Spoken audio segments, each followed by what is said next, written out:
James and Rachel Carter looked like the perfect couple, but behind closed doors. His secret affair with her younger sister Lily spiraled into betrayal, obsession, and a chilling murder that no one saw coming.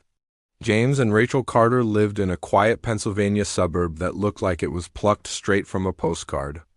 Neatly trimmed lawns, warm front porches, and early evening dog walks painted the kind of life people often dreamt about. Their home, a charming two-story colonial with light blue shutters and a wraparound porch, sat proudly on a corner lot. To outsiders, the Carters had it all: stable jobs, a loving marriage, and their daughter Emily, who was the picture of innocence with her curly brown hair and shy smile. Friends admired them, neighbors envied them, and even their social media pages reflected what seemed to be a genuinely happy life. But perfection, as it often does, was only skin deep. James was the kind of man people trusted easily. He had broad shoulders, a warm grin, and the kind of quiet charisma that made others feel at ease. He ran a small construction company that specialized in home renovations. His reputation was spotless, his clients loyal. Rachel, meanwhile, was the dependable one. She taught fourth grade at the local elementary school and was beloved by her students for her patience and warmth. Together they made a strong team. On the surface, there were no cracks, only routine and reliability. Mornings were filled with Emily's laughter and rushed breakfasts. Evenings were calm, filled with bedtime stories and quiet conversations on the couch. But beneath the surface, James had grown restless. Though he still smiled and played his part, there was a heaviness in him, a quiet boredom he couldn't name. Rachel, preoccupied with her work and parenting, never saw it coming. Their conversations had become shallow, their date nights infrequent. She had no idea how far away James felt, how quietly he had begun to drift. The shift began when Rachel's younger sister, Lily, arrived unexpectedly one rainy evening. Her voice trembled over the phone. She had just left her boyfriend after a nasty breakup and needed somewhere to stay. Rachel, ever the caretaker, didn't hesitate. She offered the guest room without even discussing it with James. When Lily arrived, soaked and shaken, Rachel greeted her with open arms. James stood at the doorway, a polite smile on his face, but something changed the moment he saw her. Lily was the opposite of Rachel.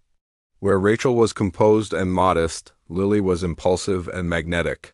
She had a raw energy that turned heads without trying. Her laugh was loud, her stories wild, and her presence demanding. James couldn't help but notice. He told himself it was harmless, just a thought, just a feeling. But the spark had been lit. At first, everything seemed normal. Lily kept to herself, applying for jobs during the day and helping Rachel with dinner in the evenings. She played with Emily, made herself useful, and slipped into the household rhythm. But slowly, small moments began to accumulate, ones that Rachel missed entirely. James would linger in the kitchen when Lily entered. They'd share laughs at things only the two of them understood. Once, Rachel walked into the room just as they pulled apart from a playful nudge on the arm. It seemed innocent. It passed unnoticed, but those moments grew. Rachel chalked up her unease to stress. Between school meetings, Emily's dance classes, and maintaining a home, she was stretched thin. She didn't notice how often Lily and James ended up alone together. She didn't question why Lily suddenly took an interest in home improvement and began shadowing James on small projects.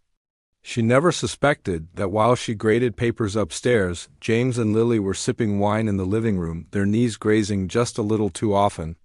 It all escalated gradually. James had never cheated before, but temptation has a way of finding the cracks in a person. Lily didn't resist. Maybe it was the thrill, or maybe it was her own way of lashing out at a sister who had always seemed to have the perfect life. Either way, the boundary was crossed one evening when Rachel took Emily to visit their mother for the weekend. Left alone in the house, James and Lily didn't pretend. There was no guilt, not in the moment, only adrenaline. Only escape. When Rachel returned, she sensed something different. Not enough to confront, but enough to feel unsettled. Lily became distant, then overly helpful. James acted overly attentive. Rachel couldn't name what was wrong, but the warmth in her home had shifted. The easy comfort they once shared now felt forced. But she told herself it was nothing. Just her imagination? As the weeks went on, the affair deepened. Secret messages, stolen touches, quick encounters in the shadows of a life built on trust. James told himself he was just confused, that it wouldn't last. Lily, on the other hand, began to expect more. She started speaking of possibilities, of what life could be like without secrets. James wasn't ready for that. He still wore his wedding ring, still kissed Rachel on the forehead, still read bedtime stories to Emily every night. The dual life took a toll on him. He became quieter, more withdrawn. The weight of his betrayal grew, but not enough to make him stop. Rachel, meanwhile, grew suspicious without even realizing it. She found herself checking James's phone while he showered. She noticed Lily's mood swings, her sudden absences. But she hadn't put the pieces together yet. Not yet. To the outside world, the Carters were still perfect. Still smiling, still attending church on Sundays, still hosting family dinners. But inside their house, something rotten had taken root. Something that would soon spiral beyond anyone's control.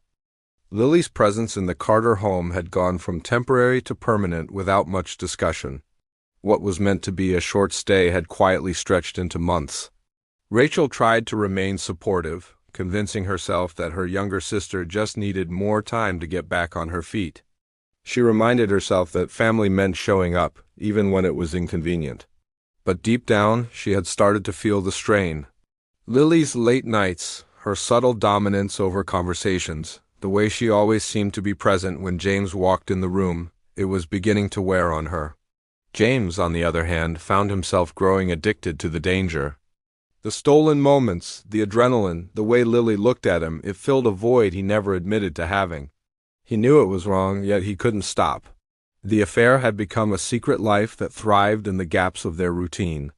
He and Lily communicated through hidden apps and fake contact names. They arranged their trysts with surgical precision, careful never to leave a trace. When Rachel was in the shower or taking Emily to school, Lily would slip into James's truck for a quick exchange, returning before anyone could notice she had left. The guilt should have been enough to make James walk away, but the excitement blurred the lines. Lily, once the visitor, had become something else entirely. She no longer acted like a guest in the house. She spoke to James with familiarity, as if they were a team. It was clear she wanted more than just an affair, she wanted a life with him. And James, despite his fears, didn't entirely shut it down. That was his biggest mistake. Rachel, still unaware of the full extent of the betrayal, began noticing patterns she couldn't ignore. James had changed. He was either overly affectionate or emotionally distant. He'd forget simple things like the groceries she asked him to pick up or what day Emily had a school recital. When she asked about Lily's whereabouts, his answers were too casual, too quick. Meanwhile, Lily had grown secretive, often leaving the house without explanation and returning with vague stories about job interviews that never turned into anything. Something didn't sit right. One evening, Rachel found James's phone unattended on the kitchen counter. She hesitated for a moment before picking it up. His messages were clean, as if scrubbed. But something about how spotless it was made it more suspicious. She didn't find anything solid that day, but the seed of doubt had been firmly planted. She became more observant. She watched James closely, tracked Lily's movements, and began to pay attention to the gaps in their stories. Her instincts whispered what her heart couldn't accept.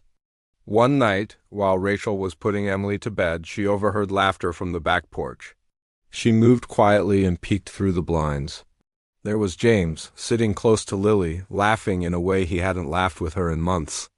Their shoulders touched, their eyes lingered too long. It was subtle, but unmistakable. That moment shattered her denial. From then on, Rachel became a silent detective in her own home. She started gathering evidence without saying a word. She took photos of suspicious behavior, documented Lily's exits and returns, and began noting timestamps of James's work errands. She even installed a basic tracking app on his phone, hidden inside a calendar program he never used. What she found confirmed her worst fears. James and Lily were meeting in places that made no sense, abandoned parking lots, short-stay motels, side streets well outside their usual routes. Rachel's heartbreak turned into something darker. She didn't cry, didn't scream. She simply collected. She backed up messages, took screenshots, even recorded whispered conversations through a baby monitor left on by mistake. Every detail she uncovered added to the picture of betrayal she could no longer ignore. But instead of confronting them immediately, she waited. Rachel wasn't sure why. Maybe it was to see how far they'd go. Maybe it was to prepare her own response. Or maybe it was because some part of her had already snapped and she was planning something else entirely. Meanwhile, James had no idea he was being watched. He was too deep in his second life. Lily had begun pressing him about the future, asking questions he didn't want to answer. She suggested moving away together, starting over. She said she couldn't keep hiding. James stalled, unsure of what he actually wanted. He didn't want to lose his daughter. He didn't want a scandal. But he also didn't want to lose Lily, so he said nothing and let things continue, thinking he could keep the balance just a little longer. What James didn't know was that Rachel had already started meeting with a divorce attorney. Not to file, not yet, but to understand her options. She had also reached out to a private investigator to confirm what she already suspected. It wasn't about proving James was cheating, she knew that now. It was about control, about taking back power in a situation where she had been made to feel like a fool. The walls were closing in, and none of them could see it. The affair that had once been thrilling was now messy, complicated, and dangerous. Emotions were unraveling. Boundaries had been destroyed. And somewhere in the shadows of that suburban home, something far darker had begun to take root. The betrayal was no longer just emotional, it was evolving into something else. Something irreversible. Rachel had spent weeks pretending everything was fine.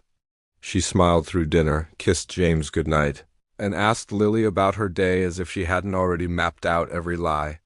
But inside, she was calculating every step, collecting every piece of the puzzle. She knew the confrontation was inevitable, and when it came, it would destroy what remained of their family. She just didn't know how much damage it would truly cause. The confrontation happened on a Sunday morning, the kind that usually began with pancakes and cartoons for Emily. But this morning, the house was heavy with silence. Rachel waited until Emily had gone to her friend's house for a playdate, then called both James and Lily into the kitchen. Her voice didn't shake. There were no raised tones. Instead, she laid everything out, methodically: screenshots, photos, GPS logs, even receipts from the motel.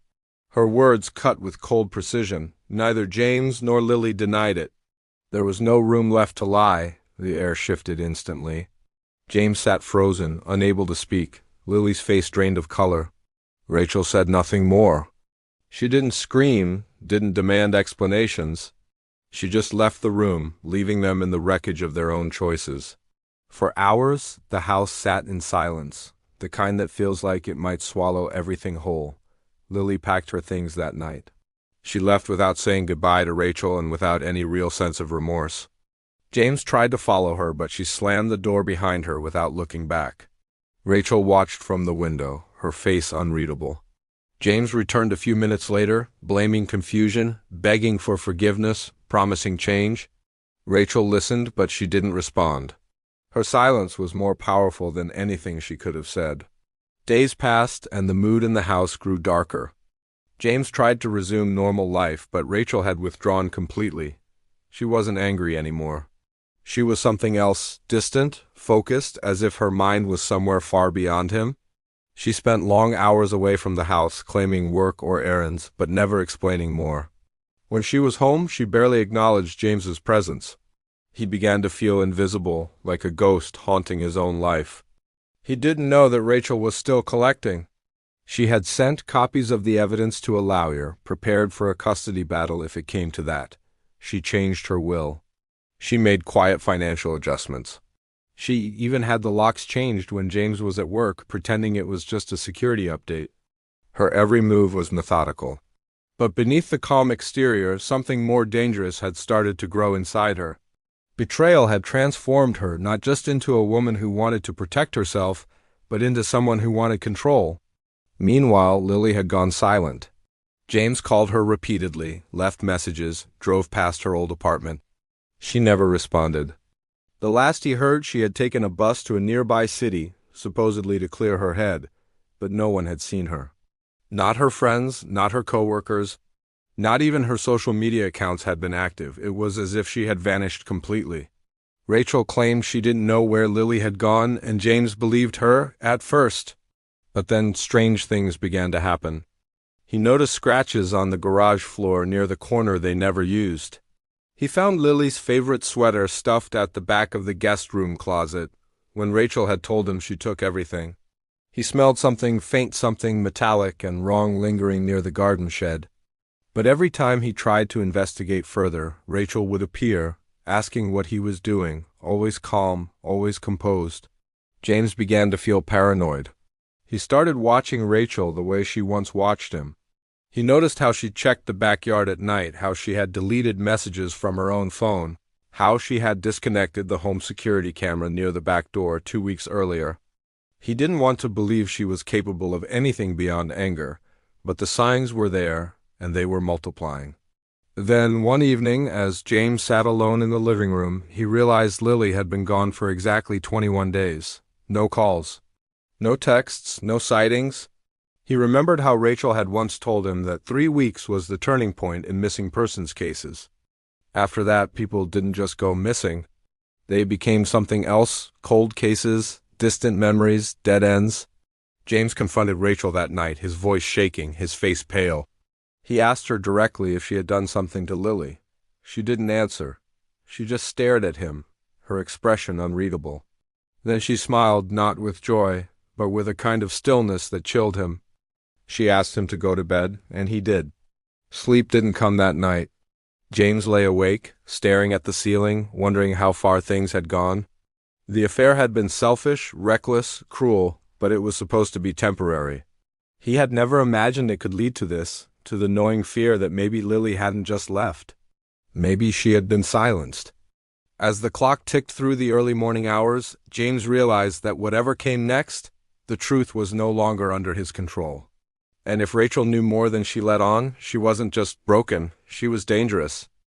James didn't know when suspicion turned into dread, only that it now clung to him every second he was awake. The silence in the house, once a sign of peace, now felt threatening. The air felt heavier, the shadows longer. Rachel moved through the rooms with the calm of someone who had made peace with something unforgivable. Her cold civility became more unsettling than rage would have been. And the more James tried to act normal, the more off balance he became. Something was wrong. Deeply wrong. And whatever it was, it had started the day Lily disappeared. 2 more days passed before James finally broke. He drove to the police station and asked to report someone missing. When the officer asked for details, he explained that Lily Martin, his sister-in-law, hadn't been seen or heard from in over 3 weeks. The officer asked if she had a history of disappearing or mental health struggles. James hesitated, then admitted she had recently left a toxic relationship. He didn't mention the affair. He didn't mention Rachel. He simply said Lily had vanished and no one had been able to reach her since. That was enough to start a case file. Detectives visited the house the next day. Rachel welcomed them with practiced calm. She offered coffee, answered their questions, and even handed over the contact information for Lily's friends. She explained that Lily had left after a family argument and that she hadn't heard from her since. She didn't lie outright, but every answer was smooth and deliberate. The detectives noted how composed she was, how little emotion she showed about her missing sister. They also noted James's tension, how he kept glancing at Rachel as if watching for permission to speak. The investigation started quietly. The police checked Lily's bank activity. There was none. Her credit cards hadn't been used. Her phone hadn't pinged off any towers since the night she was last seen. When they contacted her friends, none had heard from her. One recalled a strange text days after Lily disappeared, just a thumbs-up emoji, followed by silence. It was unusual. Lily never used emojis like that. The friend hadn't thought much of it at the time, but now it seemed ominous. When police reviewed local security footage, they found Lily checking into a roadside motel 2 days after the argument at the Carter house. Alone, but 2 hours later, a man matching James's description was seen entering the same motel. The records confirmed he had used a fake name and paid in cash. He claimed later that Lily had called him that she wanted to talk things through one last time. He insisted they argued that she left angry and that he hadn't seen her since. But the motel owner remembered something else. He told police that James had checked out alone the next morning and seemed nervous. That detail was enough for a warrant. Within 48 hours, police were searching the Carter home and surrounding property. Rachel stood in the driveway, arms crossed, watching silently as officers moved through her flower beds, opened her storage shed, and lifted floorboards in the garage. It was there, beneath a stack of garden tools and plywood, that they found Lily's purse stuffed inside a paint-stained duffel bag. It was covered in plastic. Inside were her phone, her wallet, and the necklace Rachel had given her for her birthday. Everything intact, but smeared with dried blood. Forensics confirmed it matched Lily's DNA. James was arrested that night. He didn't resist. He barely spoke. The news spread fast through the neighborhood. The perfect family was shattered. A man was in custody and a woman was missing, likely dead. But what stunned detectives even more was what came next. While cataloging Rachel's emails and search history, police discovered something strange. Months before Lily's disappearance, Rachel had contacted a private investigator. Not just about James's affair, but about tracking Lily's movements. There were long chains of emails outlining Lily's routines, her favorite cafes, her walking routes. Rachel had even requested photos of Lily's interactions with James. She knew far more than she'd let on. Her tone in the emails was cold, calculated, devoid of emotion. Further investigation revealed that Rachel had recently taken out a life insurance policy in Lily's name. She had listed herself as the beneficiary, citing familial ties as the reason. The amount was substantial enough to raise eyebrows, especially considering Lily had no children or dependents. When asked about it, Rachel said it was meant to protect the family in case anything happened to Lily, who had no stable income. Her explanation seemed thin. The detectives began to reevaluate everything. What if Rachel hadn't just discovered the affair? What if she had known for months and planned her response down to the last detail? What if she had used James's guilt to manipulate events in her favor? The evidence was circumstantial, but damning. Rachel was brought in for questioning. She never asked for a lawyer. She never raised her voice. But when they asked where she was on the night Lily disappeared, she simply replied that she was home, asleep. But the GPS on Rachel's car told a different story. That night, her vehicle had been parked near the same woods where Lily's phone last pinged. Hours unaccounted for. No solid alibi. When confronted with the data, Rachel didn't flinch. She just leaned back in her chair and said, "Prove it." The detectives now had two suspects, one dead woman, and a story soaked in betrayal. But they still didn't know who had pulled the final trigger, who had ended Lily's life. Was it the cheating husband, desperate to cover his tracks? Or the betrayed wife, quietly unraveling behind her mask of control? The search for Lily's body intensified. And with each passing day, it became more likely that the truth would be darker and more twisted than anyone imagined. 2 weeks after James was arrested, the town was still buzzing with shock. Headlines labeled it a suburban nightmare, a love triangle turned deadly. But the case was far from over. The discovery of Lily's bloodstained belongings had shaken the community, but there was still no body. Without it, the charges against James were shaky. Detectives needed something definitive. Behind the scenes, pressure mounted on the department to deliver answers, but what they uncovered next took the investigation in a direction no one had seen coming. The search for Lily's body intensified around the last known GPS ping from her phone. A wooded area on the outskirts of town became the focus. 9 units were brought in. Search teams combed the thick underbrush for days. Then, on the 6th day, a shallow grave was discovered.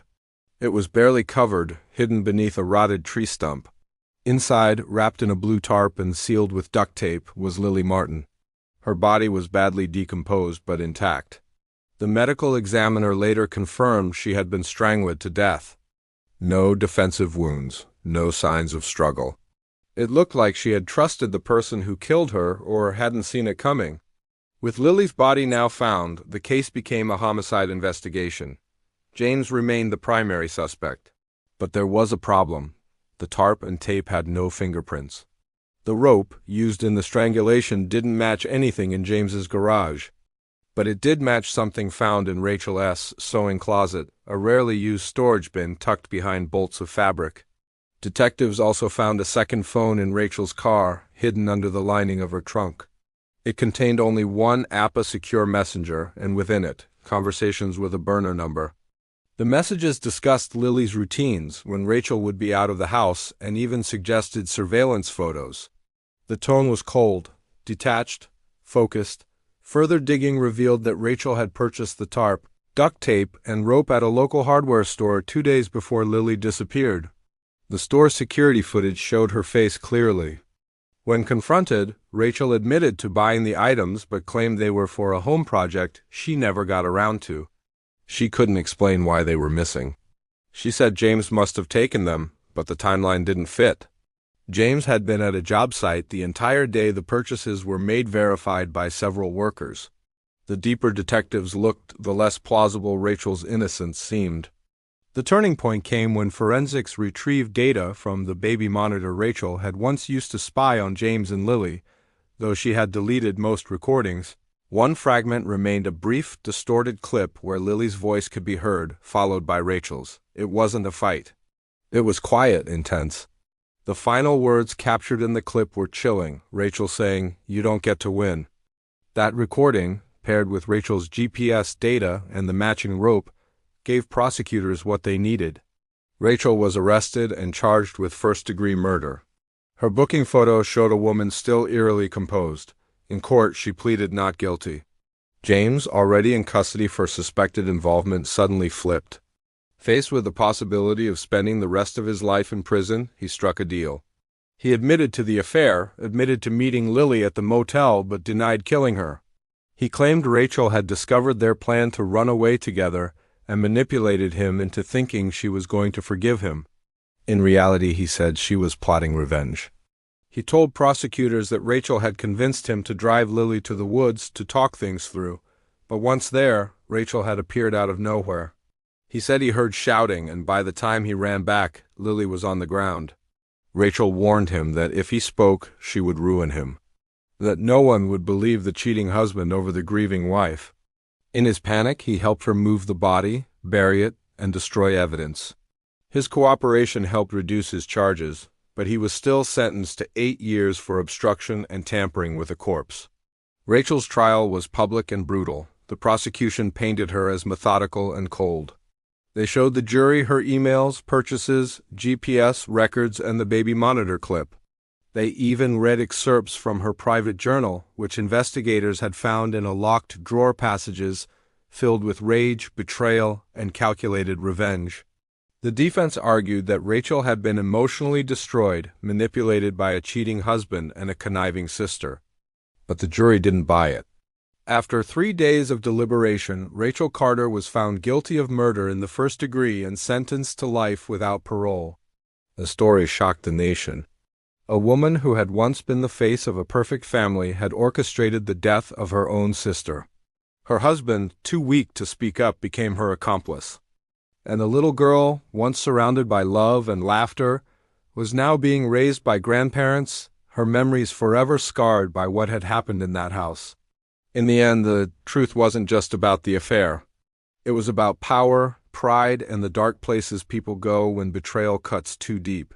The Carters were never the perfect family. They were a warning. A reminder that sometimes the greatest dangers live behind the calmest doors.